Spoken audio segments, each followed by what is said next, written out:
Hello, you wonderful people, and welcome to another episode of Super-Fanta-Fi. This being a show where we talk about TV shows of the supernatural, fantasy, and or science fictional genre. For today's episode, I'm going to talk about the latest episode of Let the Right One In. A lot of really interesting things went down in this episode, so let's break it down. So first and foremost, let's start off with Naomi and the whole situation with Ben. Obviously, they're continuing the investigation in the attacks. I forgot to talk about it last episode, but the coroner kind of was like, yo, or ME was like, yo, check out these wounds. They're super caused by a human hand. And I think even if you don't know the rationale like vampirism, you can still at least be like, well, someone being on PCP might be able to do it. Like, if you're like roided out of your mind or something, it's a possibility. Obviously, you wouldn't immediately jump to like a supernatural thing, but they went to visit a surviving witness, or a victim of this, Christina, and she's in pretty rough shape. And she doesn't remember much of what happened, but she gave the same detail as their living witness who said, like, right, the guy had glowing eyes, and she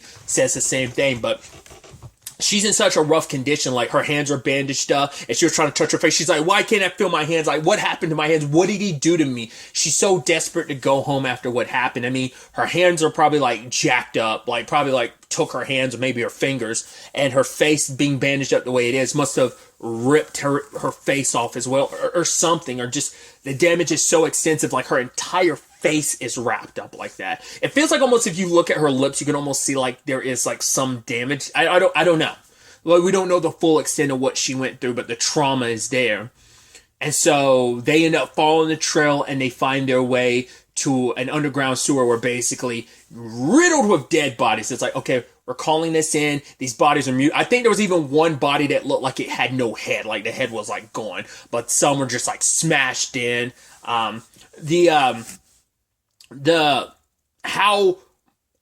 Vampires can rip into a body in his universe. I mean, we picked up with Peter, the body he was eating, the damn leg was over here separate from the body. They tear into bodies. Once again, like vampirism can, because sometimes vampirism is just like, oh, you go for the jugular, you kind of leave them alone. But it's like, nah, a lot of times, once again, they're like, this is kind of giving me, Van Helsing, the TV show vibes, or like vampires in that were like zombies. They're ripping at your guts, they're tearing every bit of you apart. Any part of you they can eat, like as long as they can get something out of you, they're gonna try and suck you dry type of situation. So, and with this episode, it should have really clicked in my head last episode, but it didn't. That the person that they're looking for, the one that changed Peter and Ellie, isn't here. Or at least they could just be hiding about, but it seems more likely that all the vampire attacks are just people high on this drug, which we'll circle back to that later as we know more about that now. But Naomi and Ben had their first encounter. The entire time I was scared. I was like, Ben's got too much of a personality, and I'm scared because he's not just like some faceless person. They're making sure we get to know Ben so that when he gets murdered, it's going to hurt. I was like, please don't tell me you're about to kill Ben. But especially when Ben first ran into like whoever it was, and the guy went after Ben. Luckily, Naomi got there in time, but that's heart pounding. Pop, pop, pop. Gotta reload, running for your life while you're reloading. Luckily, she got off a headshot, so it's like, okay, good. Because it's like probably like the adrenaline probably keeps their body going, even when they're probably no matter how broken their body is, they would probably still want to go like full zombieism of like, oh, we'll probably like still be limping on a broken leg. I'll still try and make it work. But that adrenaline's probably pumping through their body so much because Claire kind of brought it up last episode that there is, or at least when she was talking to her dad, that there is an adrenaline situation that's kind of going on. As her dad put it, it's like being in fight or flight mode, but minus the flight. So it's probably all that adrenaline rushing through them that they don't feel pain. To be fair, the vampires don't feel like pain they do feel pain, but probably like not, because like the cold doesn't affect them. So what they can totally feel is it's not 100% clear, but they do, because they do feel pain, because that's the whole thing with Peter. So it has to just be an adrenaline thing keeping them, because I guess it's the same equivalency of when Peter's like, when I drink, like I like it when they fight back, but it's like, that's all I'm doing is being driven by that instinct. So nothing else matters, no matter what pain you're going through. So, but like I said, it does seem like it clears up. The fact is that most likely the person who's who made them, who made Ellie and Peter isn't here. It's just all these people high on the drug displaying vampiric qualities. But yeah, it's probably pseudo another dead end. But like I said before, obviously there's already a connection between Peter and Ellie. But they don't know that Peter's been infected, and Peter and them don't know about Ellie being infected. So eventually these two storylines will cross paths. I mean, granted, they're not even footing right now. It's not like a thing of like it will casually cross and everything's going to be good. It's like there's going to be a bumpy road because Claire and them have all they need to. It's like no, we need to keep this secret. We don't want anybody digging, And obviously Mark is the exact same way with Ellie. So it's like it's a juggling act of we're both trying to we're not going to actively go out our way to be like, hey, do you have a vampire situation? Oh, I have a vampire situation going. That's not going to happen. So the road to those storylines crossing is probably going to get a little chaotic and bumpy because everyone's going to be trying to preserve their respective vampiric situations, or at least the people like Claire and Matthew are going to do everything they can to probably protect the whole Peter thing, and obviously Mark is willing to do whatever it takes to protect Ellie. So. And Naomi talking about it later on, it was pretty rough for her because she's like, I had to kill someone. I mean, he was going to kill my partner, but it's like, why does it still feel this way? And Mark's like, killing a person, it takes a little bit of your soul. And she was almost like, how do you know? He's like, I was raised Catholic. And she's like, Baptist. And he's like, so we're both fucked in that regard. It's like that religious guilt of like killing someone, no matter what the circumstances are, because I would assume the way Naomi was acting, it's probably the first time she's ever had to kill anyone on the job. And it's like, right, she did save Ben's life because if she didn't do what she did, he would have killed Ben and he would have killed you and he would have gone back for Ben. He would have went back for seconds for Ben. So luckily it all worked out like that, but still. But at the very least, it does make Mark go like, okay, there's something here. If they were able to kill the guy, so he's not like a vampire, so they were able to just casually kill him. But it's like, right, he already had his encounter in episode 1 with the guy that was on drugs. So for him, it's like, yeah, he knows something's up, So that's definitely going to be interesting to see how that plays out. But speaking of the Claire side of things, picking up where last episode left off, she's watching her brother feed, and it's too much for her to handle. Because it's like, right, Matthew admits, like, yeah, we tried every avenue, and I guess, like, eventually it probably became too much of an issue. They probably had a blood bank situation maybe if that was even true maybe it was true at one point in time, but maybe they had a blood bank situation, but the person that was supplying them with the blood's like, I can't give you any more blood because I could give you a little here and there, but too often supply starts missing. I'm trying to protect my job, or just everything they were doing just wasn't sustainable. So they had to do the whole thing of like, hey, Matthew's like, don't worry, this person's not going to be missed. It's like, that doesn't make that any better, especially because Claire's getting jumped in on the deep end because her father wanted to ease her into the truth and the ugliness of this whole operation. But it's like, nope. And she doesn't even get to yell at him because the bastard croaked in the middle of the night. So it's like, cool, you left me with all this, you lied to me, you threw me into the deepest deep end without really properly preparing me, which even Peter's like, oh, Dad didn't tell you? And she's like, no. He's like, I should have told you. And she's like, no, Dad's the one that should have told me. It's like, so where is Dad? Doesn't say anything. It's like, oh, did he die alone? And she just kind of nods. He's like, good. That's the sad thing. Despite everything that your father's done for him, it's like, yeah, he's such an asshole that Peter's like, good thing he died alone, despite all that he's done for me the past 10 years. For him, it's just like, him and Claire recognize no matter what, their dad wasn't a good person. He sure as shit wasn't a good father, so for them, it's like, it's no love lost. Hell, Claire's literally burning every picture of him that she can find, and I love that Peter's like, do you know how kind of traumatic it is that you want to set a bonfire here at the place I nearly burned alive? How fucking, like, traumatic that would be? And she's like, oh, I'm so sorry. I didn't He's like, dude, you're so smart, yet you're so goddamn gullible. She's like, are you fucking... He's like, yeah, I was messing with you. It's like, wow. He's like, you should have seen your face. She's like, you should see yours. It's like, fuck you. And I was like, I do love that. It's like, haha, let's laugh about it over this you have to laugh in, like, these tragic and complicated situations, but... Claire kind of she initially wanted to take up this, not for her father's sake, but for Peter's sake. She wanted to be there for him. And so she's trying everything she can to mitigate his circumstances. It's like, right.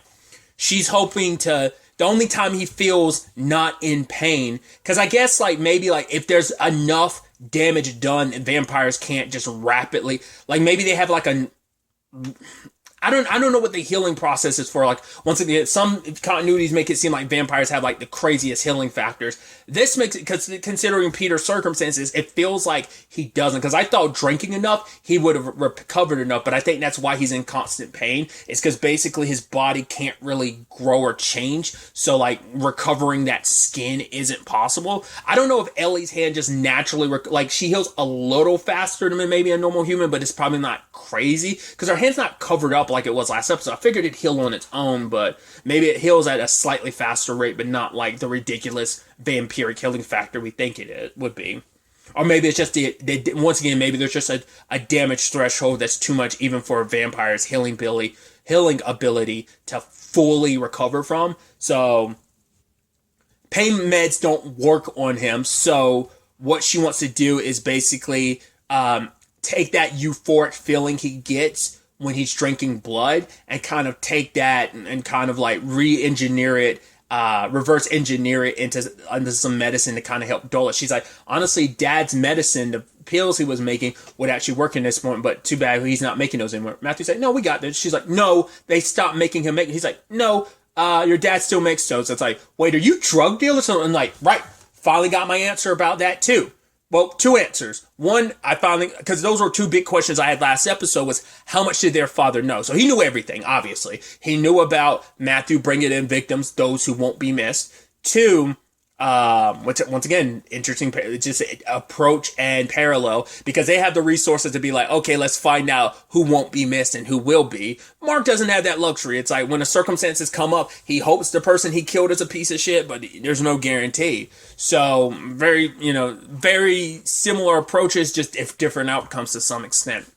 But it's like, cool. They know, he knows about like, right, bringing in random people to feed Peter, but also, he knew about the drug thing because the drugs is how they finance everything. To be fair, he was definitely sued to high heaven because of the pills he kept peddling. Even though he knew how bad and addictive they would be to people, he still kept peddling them. So he probably got sued to high heaven because of all the deaths and stuff like that. So they were bankrupt. So this operation costs a lot of money. So they've been selling drugs. But that's why I'm like, so it's not even an experiment. Do they not realize, are they not aware of the ramifications of those pills? Like, I guess maybe the vampire, like, have they been adding vampire blood to it? Like, that's because I thought was like, oh, maybe I figured that if Claire and Peter's dad knew about it, that maybe that was a test run. It's like, right, seeing how it interacts with other people and that could help make a cure for Peter. Maybe that's still the case, because if they're still making the drugs, it doesn't make sense.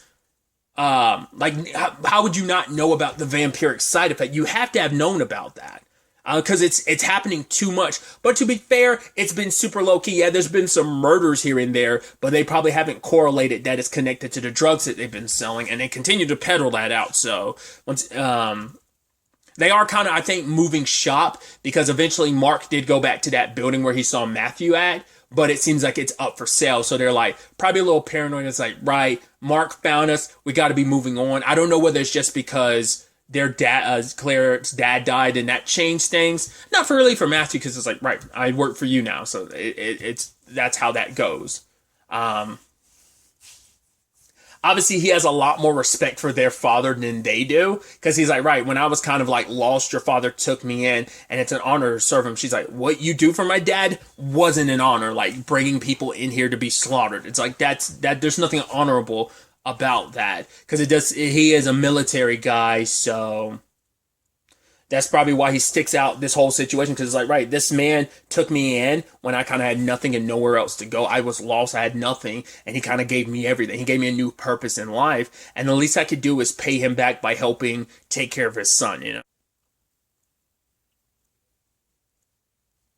But it's going to be interesting to see if Claire's, theory about using that what happens to, it's something in their bloodstream that happens when they drink blood, that euphoric stuff, that feel like the feeling of ecstasy and euphoria. It's like trying to apply that to a pain medicine that could work on a vampire. We'll see if that end result because we've seen what happens when people take that medication.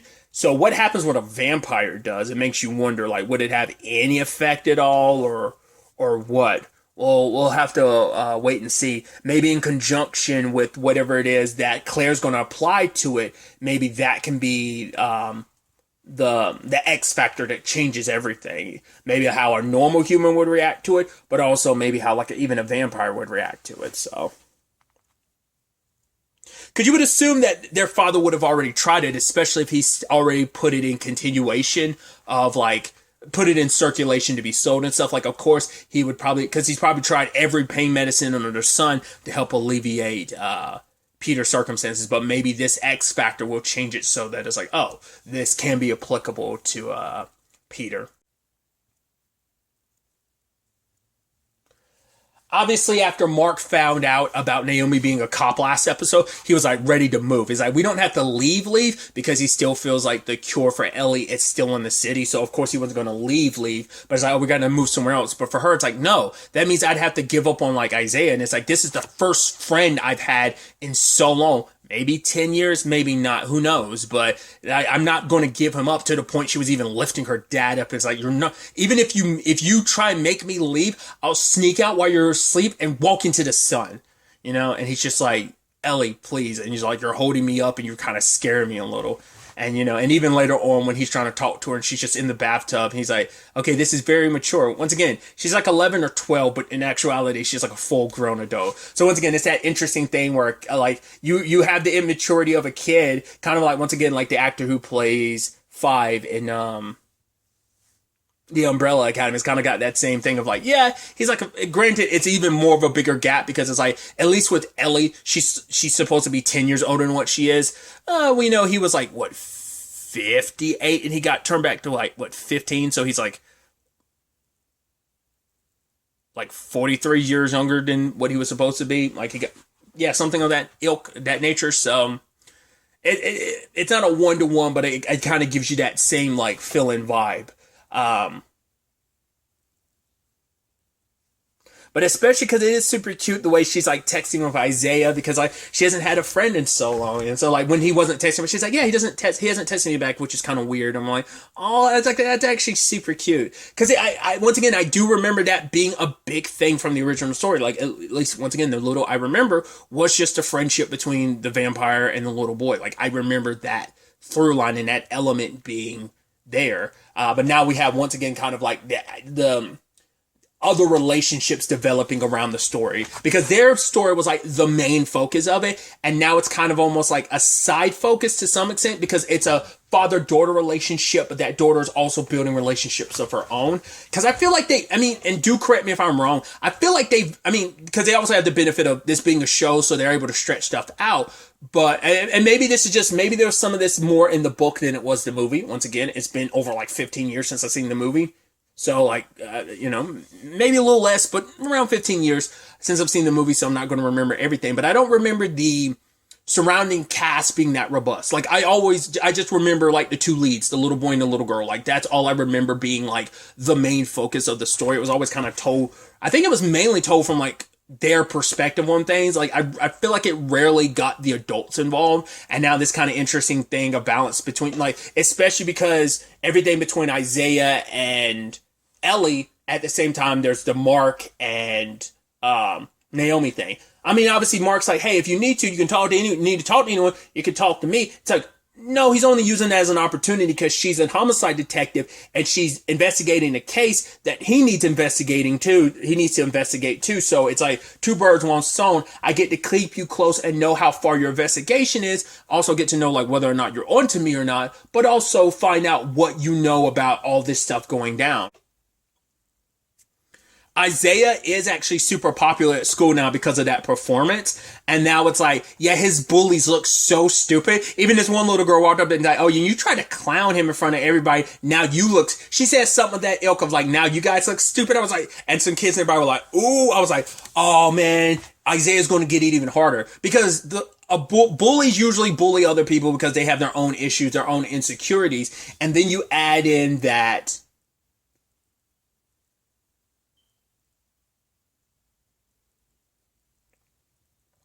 now they've been humiliated instead of him being humiliated. So it's going to make them double down anymore, which they did. They didn't show it, Jesus Christ, probably because, like, you probably can't show that. You can imply it, but you probably can't show, like, children, like, hurting each other to that extent. Because I'm sure they're not, like, they're probably, those actors are probably actual teens. Like, they're probably like around the age of the characters they're supposed to be. Say like they're supposed to be like 12. Those kids might be like 13 or 14. So like, yeah, like the fact is when he came swinging at ice, I was like, oh jeez. And like the way Isaiah was kind of bruised up, it's like, yeah, motherfucker like hit you with like a bag of ice. It's like, Jesus, like what, like because once again, to my recollection, the kids from the original movie were complete and utter sociopaths too, and it's like, holy crap, man! It's like, I mean, I've been made fun of, but like, I think some people kind of have their idea what bullying is. Like, it's fucked up to say. I'm fortunate in that, like, oh, I mean, bullying anyone for being different, for being fat, being whatever. Like, isn't okay. Yes, I've got picked on because I'm fat. It's just a thing. It's easy ammunition for anyone to kind of use against me. Yada, yada, yada, so on and so forth. Doesn't make that better, but I'm just saying, like, it's the lesser of two evils compared to the other bullying, like physical.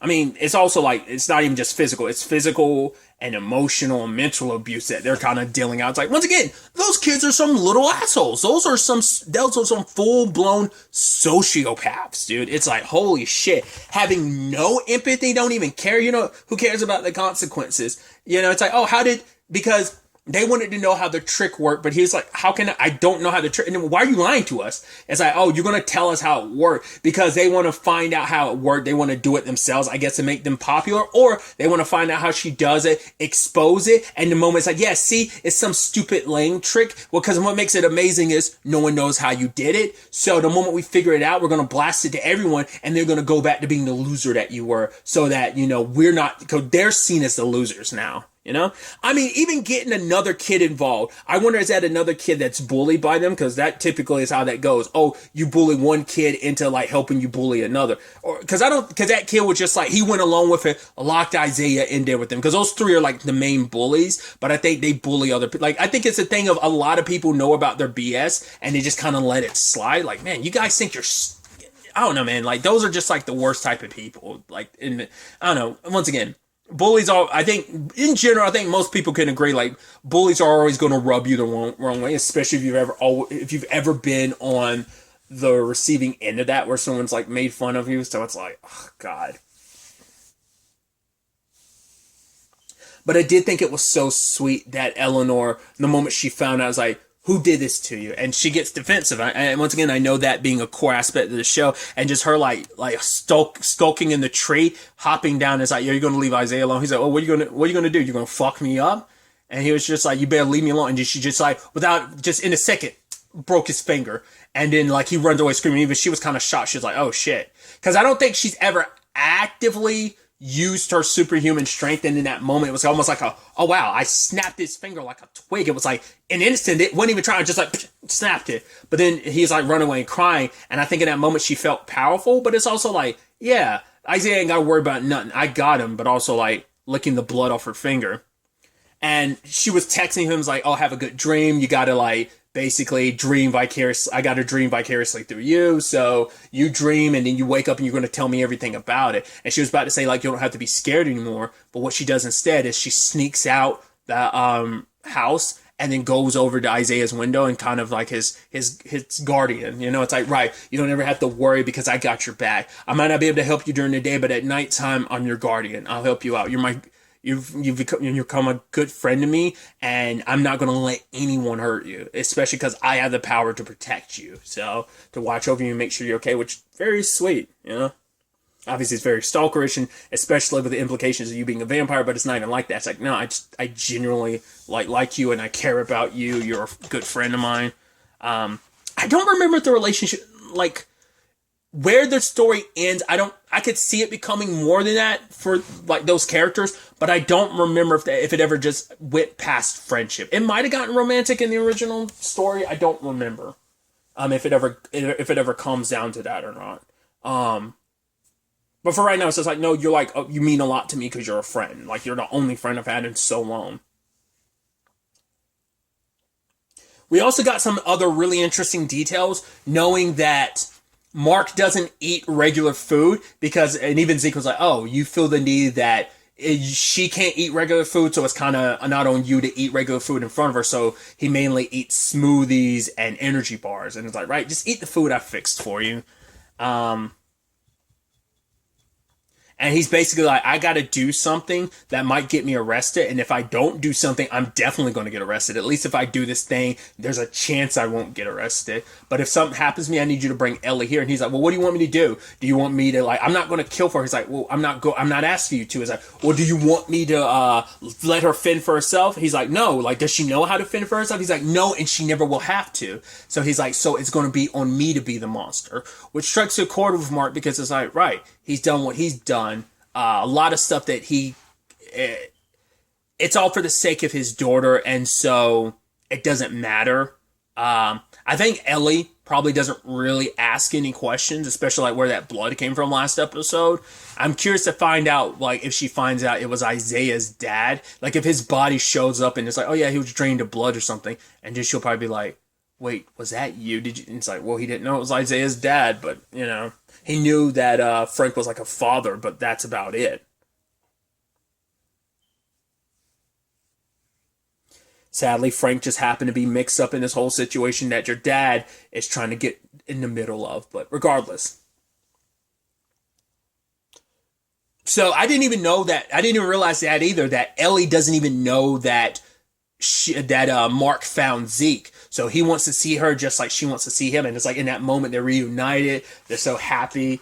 And I even love like the little thing she did in the bathroom using the glass from the mirror and using some cardboard. I was like, oh, that's actually really beautiful what she's done. And they're talking, and then she looks at his hands, and it's basically where Zeke was, what Matthew was to Peter is what Zeke was. Once again, these beautiful parallels that they've created between both sides of these stories in that regard. But he has like where he has a mark from like the needle going in constantly to the point that she had to she had to move from one vein to the other just because that was their way of dealing with things at one point in time, was that they were just feeding Ellie blood like that, but Mark had to get creative with it, when that was kind of no longer a viable option, obviously. And Ellie's like, I never thanked you for it. And obviously, Mark's thing that he needed to do was he needed to move a body. So luckily, Zeke's like, all right, I'm going to help you do it because you need to look out. That way you have a less likely chance of going to jail because it's like, right, Ellie needs you. So, and sadly, the guy that works for Matthew is seeing them. It's like, oh, they're in the area. Like, he's probably going to be like skulking around a little bit more. It's like, okay, what's this guy's deal? Because you probably looked into him like Matthew asked, and now it's like, it wasn't just Mark down there, it was also Zeke, and he probably knows that it's Zeke who owns the car, so it's like, what are they up to? He probably followed them when they dumped the body, so we'll see how that plays out. But the problem is, one of Frank's clients rolled up being like, oh, because he thought Zeke was Frank, and he's like, oh, give it to me, I need it, and he could smell it on Mark and ended up taking it off of him and running. So now Mark can't even get that examined, but once again, he has another connect with that situation because of Naomi. So either way, they end up disposing of the body, and it's Zeke asking the question, was he a horrible person? Was he a bad guy? And Mark's like, honestly, I don't know. I hope so. But he's like, I know he had his son. He's like, I try not to think about the families that I'm basically ripping these victims away from.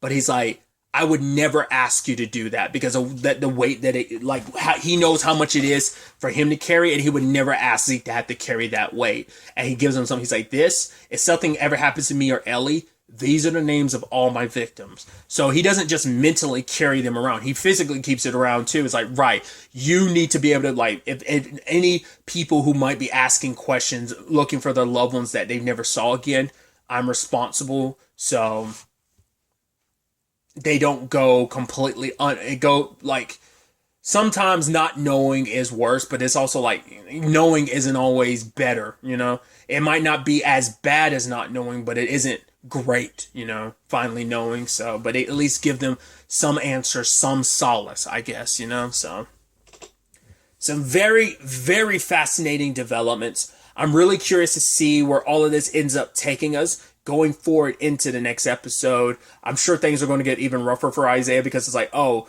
like Ellie might have scared the bully off for now, but it's like, right, you can only protect him at night. During the day, like he's those bullies like prey to come after. So like they're probably going to double down even more because it's like, oh, she's not around, I'm gonna mess you up even more. So it might be that type of thing. We'll ultimately have to wait and see where, like I said, the next episode takes us with all of this. But really, that's all I want to talk about. Till the next time we meet, be happy, be safe, live life to the fullest, and enjoy it. Good day and goodbye.